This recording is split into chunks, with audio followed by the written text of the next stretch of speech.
The University of Minnesota Medical School is prestigious, has a great reputation. Each year is ranked among the best medical schools in the entire country. A man named Dr. Robert Englander is the Associate Dean for Undergraduate Medical Education at the school, and he is, like the institution he serves, highly regarded, highly respected. His resume includes Yale Medical School, Johns Hopkins, Harvard Medical School, a residency at Children's National Medical Center. He's run the Ivy League medical school gamut. And there was a time when all of that stuff might have meant that the University of Minnesota Medical School and men like Dr. Robert Englander can be trusted. But those days are long gone. Here's the report from the Tennessee Star. Quote, University of Minnesota Medical School students took an oath to, quote, promote a culture of anti-racism during an August 19th white coat ceremony. White coats, the students said, are themselves a symbol of power, prestige, and dominance. Therefore, students will, quote, strive to reclaim their identity as a symbol of responsibility, humility, and loving kindness. Quote, we commit to uprooting the legacy and perpetuation of structural violence deeply embedded within the healthcare system, the students said. According to a video of the ceremony, Dr. Robert Englander, Associate Dean for Undergraduate Medical Education, led students in reciting the oath, which he described as beautiful. He said the class oath was written by the students in consultation with their faculty advisors. Now, you can't fully appreciate this until you've actually seen the video, which was posted to Twitter by Chris Rufo, and let's go through it now. Here it is. With gratitude, we, the students of the University of Minnesota Twin Cities Medical School class of 2026, stand here today among our friends, families, peers, mentors, and communities who have supported us in reaching this milestone. Our institution is located on Dakota land. Today, many Indigenous people throughout the state, including Dakota and Ojibwe, call the Twin Cities home. We also recognize this acknowledgement is not enough.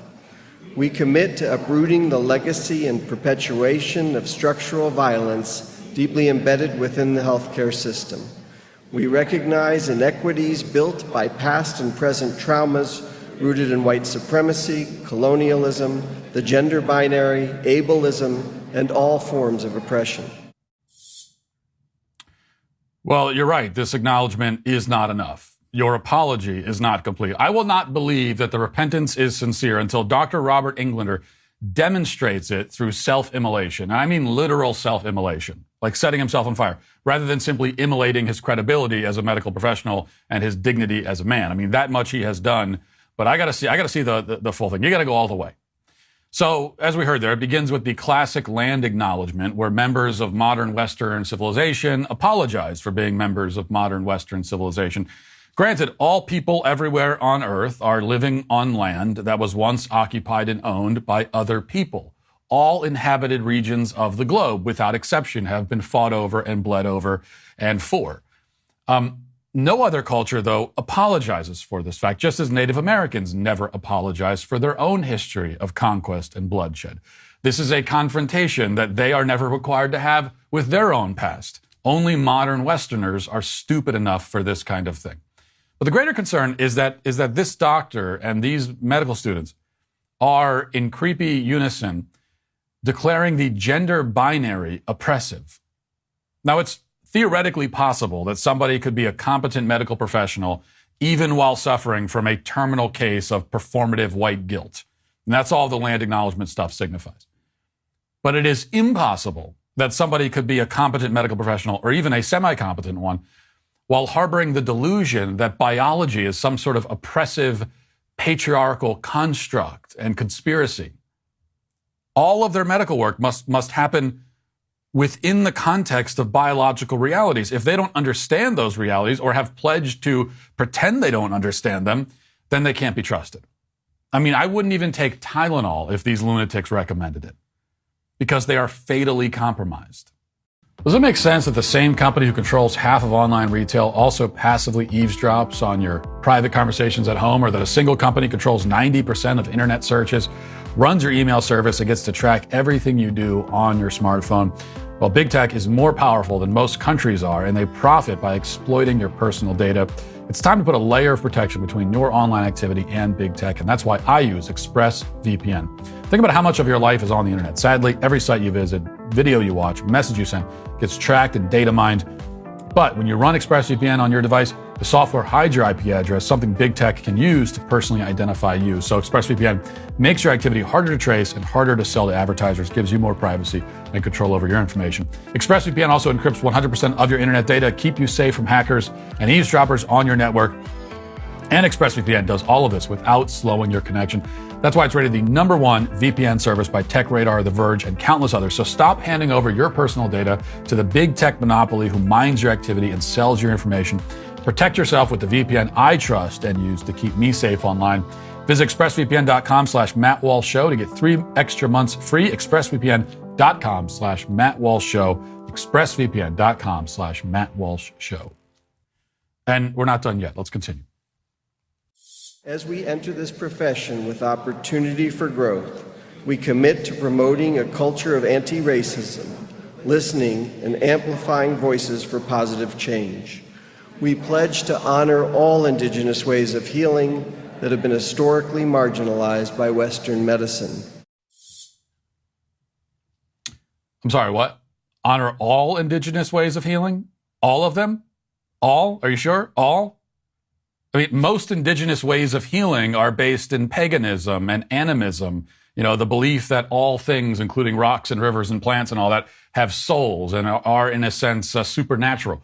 This is the belief system that these ideas are rooted in. Primitive people, you know, may have had some useful medical insights about plants and medicinal plants and all that, but they were ignorant of most of the scientific realities that make modern medicine possible. So when you say all, are we including, for example, the primitive practice of trepanation, which is boring holes in a person's skull to treat spiritual or physical illnesses? That's something that Indigenous people in this part of the world did, especially in South America. So are we honoring that?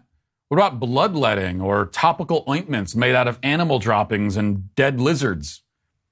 What about ritualistic and medicinal cannibalism? Is Minnesota Medical School going to start teaching those strategies too? In Indigenous cultures, most medical issues are treated by shaman, you know, witch doctors, who would get high on hallucinogens and then dance around shaking a magical stick or whatever. Is that the sort of treatment plan I can now expect from doctors who earn degrees from Minnesota Medical School? If I go to the doctor complaining of a backache, is he going to say, okay, hang on a second, and like dose himself with some LSD and start dancing around the room, chanting? Perhaps so, because we wouldn't want to marginalize those medical practices. Continuing on. Knowing that health is intimately connected to our environment, we commit to healing our planet and communities. We vow to embrace our role as community members and strive to embody cultural humility. We promise to continue restoring trust in the medical system and fulfilling our responsibilities as educators and advocates. We commit to collaborating with social, political, and additional systems to advance health equity. Cultural humility, he says. You know, the other thing that's annoying about all this is that as always, like they never are consistent in the principle. So cultural humility, in and of itself, I would agree with. So, and there's not a lot of cultural humility these days, which is why we spend so much time, you know, tearing down statues and monuments and everything, and talking about the sins of our ancestors and our forefathers. Elevating ourselves above them, you know, engaging in this kind of chronological snobbery, as I believe C.S. Lewis put it. So we're doing that. It's like people that lived before us were a bunch of barbaric scumbags simply because they lived before us, and we're better because we live now. But then at the exact same time, we're also told that, well, we don't want to marginalize indigenous healing methods.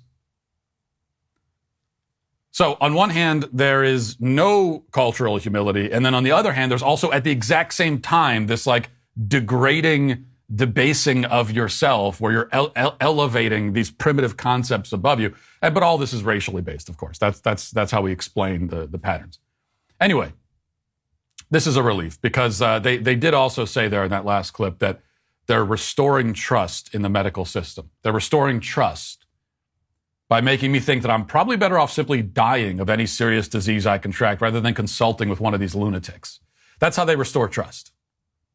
But as always, though this footage is deeply horrifying, though it may chill you to the bone to see what modern medicine has become, it is good that you see it. I would rather that they utter these incantations in full public view on camera than do it in secret. It allows us to see where we stand, and it also helps us to understand that we are dealing not with an ideology or a political system. This is not merely, doctors who are partisan or have political biases. Those kinds of doctors have always existed, of course. That's not what we're talking about. We're talking about a religion. It is a religion unlike any other in the history of the world because this religion is centered around the fundamental rejection of truth. Many religions before this have been untrue. Many religions have had false ideas about the world, but even the false and untrue ones have strived for truth. They claim to be true. They saw themselves as an access point for truth, as maybe the only access point for truth. But this modern Western liberal religion simply rejects truth as a category. Now, this is not ignorance. Indigenous cultures, with their often counterproductive medical practices, were ignorant through no fault of their own. All ancient people were ignorant. They didn't know very much about how the physical world functions or why. These things had not been explained to them yet. In many cases had not been discovered yet. But the religion of leftism stands in the light of truth. It stands on the shoulders of people who have revealed many important truths to them. And then it chooses falsehood. It chooses ignorance. As an act of will, it chooses untruth. There have been false religions. This, on the other hand, is falsehood as religion. And these cultists, these religious fanatics, are in positions of power and prestige in our culture. They run our schools and our government, and now they run the medical field, which is something to keep in mind the next time you have to go to the doctor. And that'll do it for this segment of the show. As we move over to the members block, hope to see you there. If not, talk to you tomorrow. Godspeed.